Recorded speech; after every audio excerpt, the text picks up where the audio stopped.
Got a bit of an unboxing to do now. Delivery for the truck's just arrived, and let's get it open and see what's inside.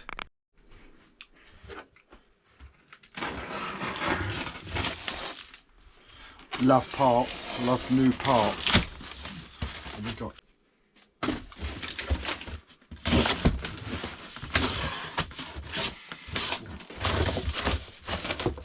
Terra Firma shocks.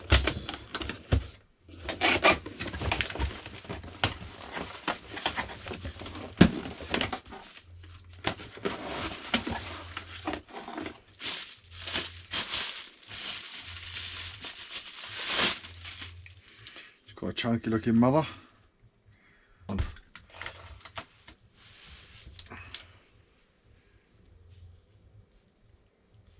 read that if you cycle them up and down twice, it charges them up or something. You're supposed to do that before you fit them, so why not? Can't hear it.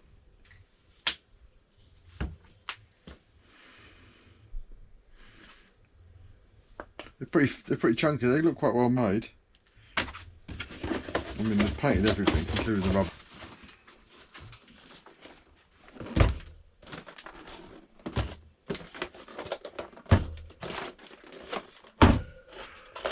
Next job to get them on the car.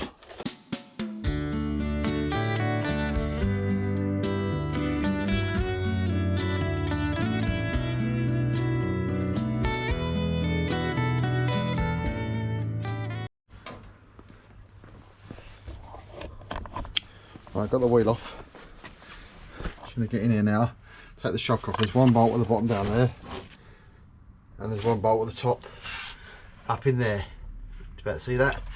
I'll whiz those two bolts off and then take the shock out. Right, getting the shock off's been a bit tricky. I might have to spray a little bit of oil on it. It's stuck on the top pin up there. It's been on there a while. It's really quite well on there, so I'm going to spray it with a bit of WD and see if that helps the rubber from loosening off the pin. Well, that bit of WD did help, because as soon as I sprayed a bit of it on there, it just slid off. Yeah, this damper's pretty, I think it's pretty shot. I mean, it's not coming back out at all, and it's quite easy to pull in and out, which means it's pretty knackered compared to the other one. I mean, it just goes in really easy, and it looks a state anyway. So I'm just going to quickly clean up the pins that the shocks sit on, and then I'll put the new shocks in.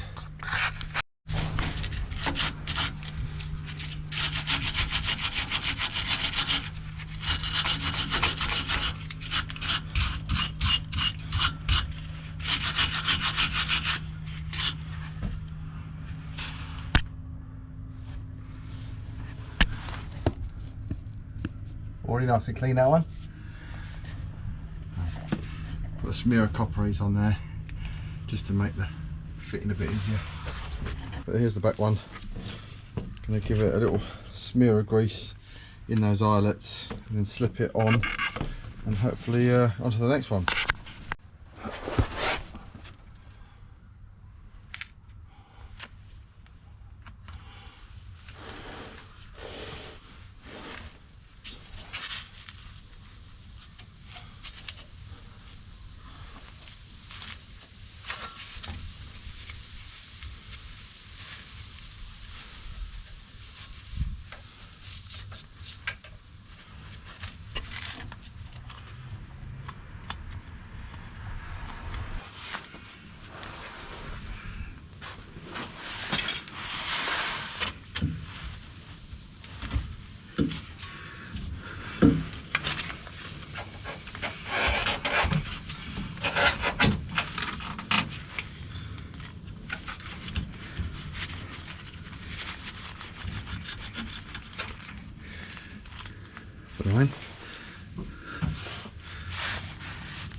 Socket stuck on the rusty nut.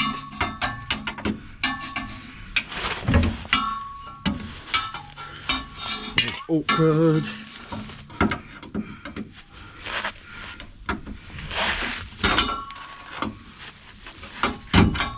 I think this end's actually too wide, yeah, too wide to get in the gap between the nut and the washer. Come on, oh, shit. That socket is really on there.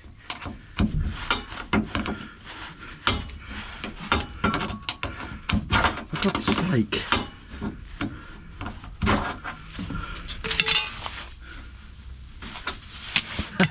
Gotcha, little shit.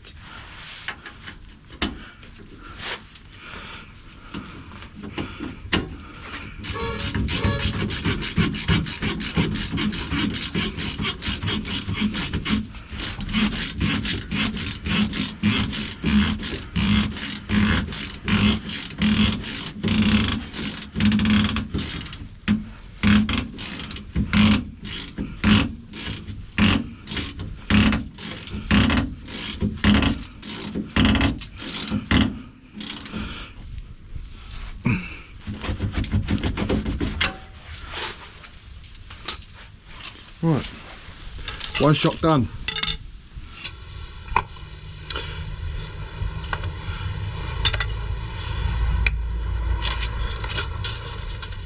The one on the other side looks quite a bit worse.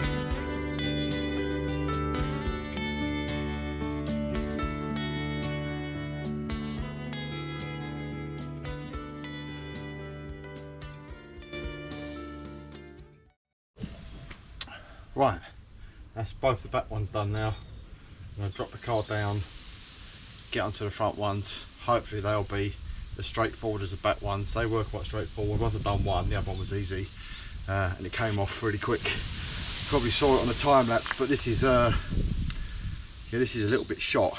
I mean, that's completely rotted out. There's another bit that's fallen off and was just sort of flapping around down here somewhere. But they've definitely seen their best days.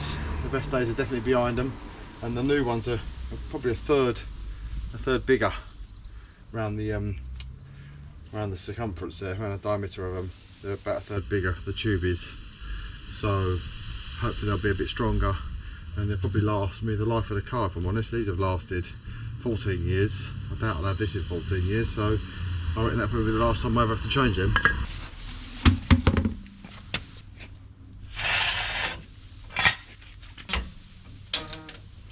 So now it's supported on the jack and the cross member.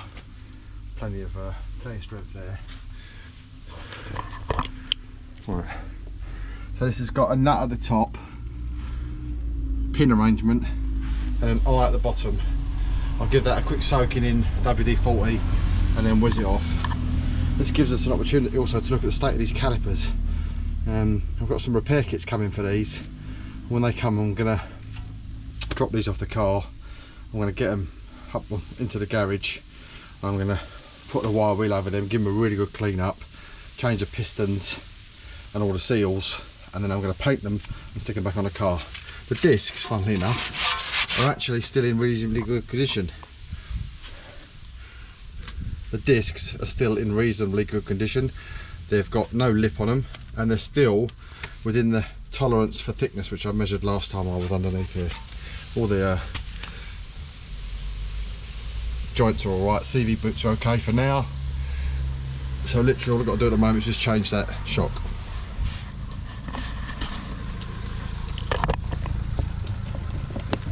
And the wife's having my lunch. result. Just stuck a quick bit of cardboard under there just to catch the drips from the spray so they don't go all over the drive. Right, the bolt that holds the bottom of the shock absorber is still stuck in there, so I'm going to use a brass drift and a hammer to get it out because I need to reuse the bolt.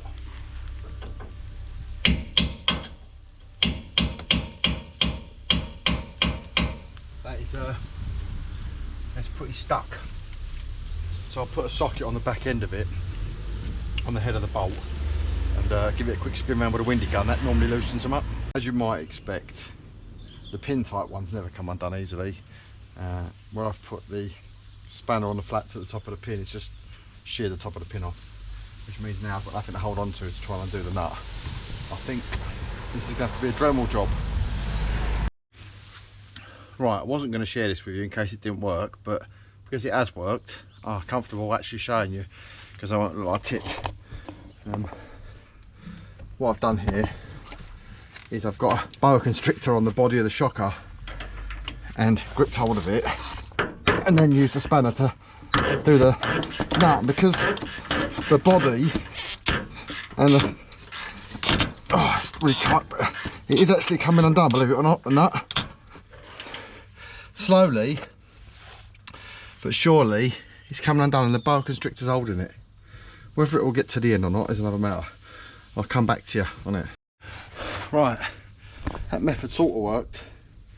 Managed to get the ratchet on it, and what it's done is it's sheared the top of the shock absorber off, which ultimately has done the job. So it's a bit tough getting it undone, but this thing, the pipe strap that I bought, I think they're called boa constrictor, that held it enough to get the pin out. Believe it or not, I'm actually pretty shocked that that worked, but it did. There's the rubber mount. The other one's still in here. Stuck in there. Was. There's the two rubber mounts that go either side of the suspension mount. But that has snapped the top of that shocker right off. But it has allowed me to get it out. Absolute result. There it is. Snapped clean off.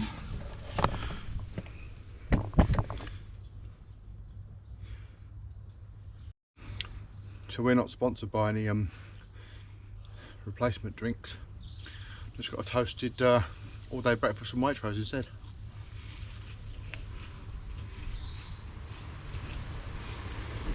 Right, in order to give myself a bit more of a chance getting that shocker out, I think what I might do is take the caliper off first, and then that will give me a bit more room to work down behind in there in order to get that that bolt head off that shocker and get the shocker out. So there's two jobs that do it on the same side.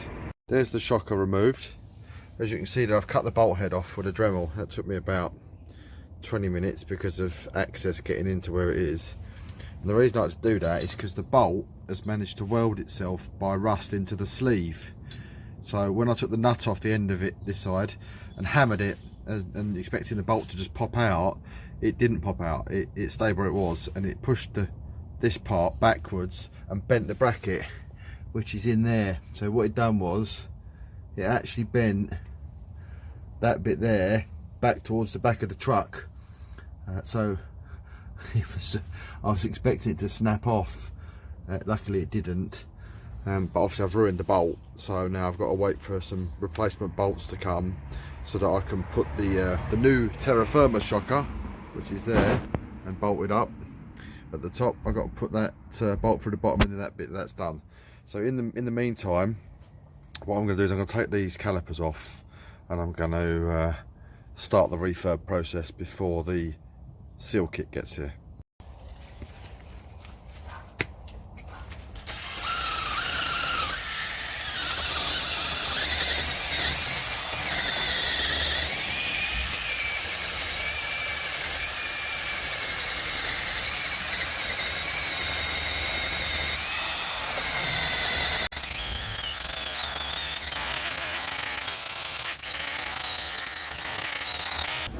Right, brake pipe clamp, stop the fluid going everywhere.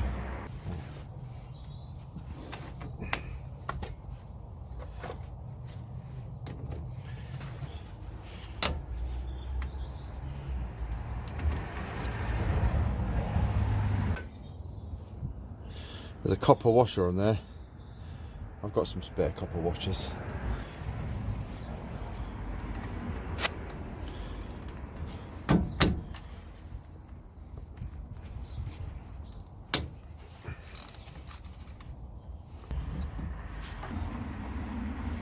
That's off.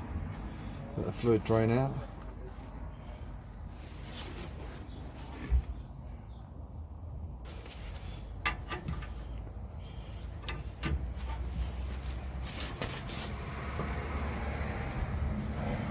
Holy hell, that is tight. Okay.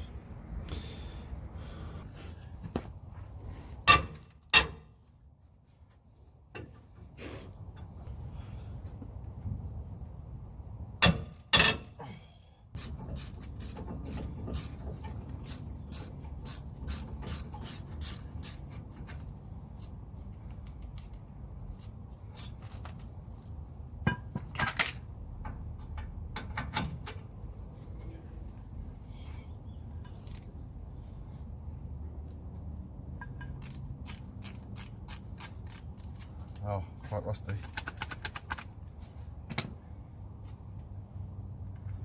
Right, that's the caliper carrier off. That's the caliper off. Now I've just got to clean them up. Come around the other side and you can see here what's happened to this shocker. It's the same as the other side. So the top has snapped off. That's pretty standard with pin and eyelet shockers. So that bit snapped off, that's no problem. I'm not reusing the shocks anyway. But down the bottom, it's done the same thing.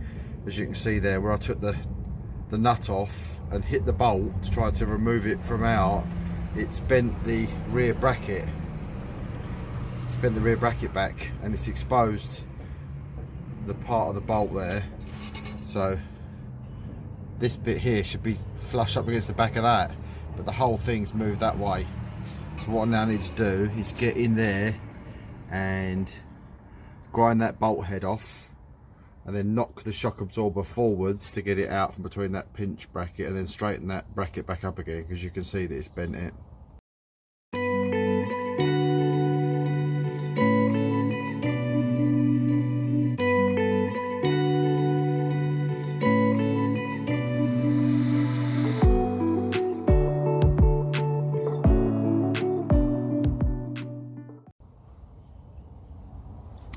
Right, I've put my safety goggles on because squints aren't suitable for this type of work.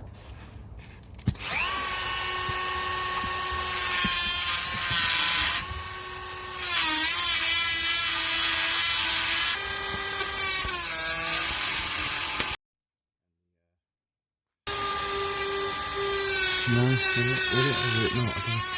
It will actually. No, I don't think it will. I'll forget that idea.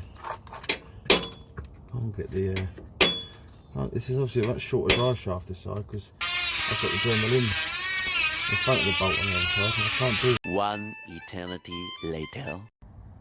I finally got the bolt out. It took me about 25 minutes, half hour, something like that. There's been a couple of casualties on the way. Let me show you what they are. So victim number one was the Dremel. So the Dremel flexible lead.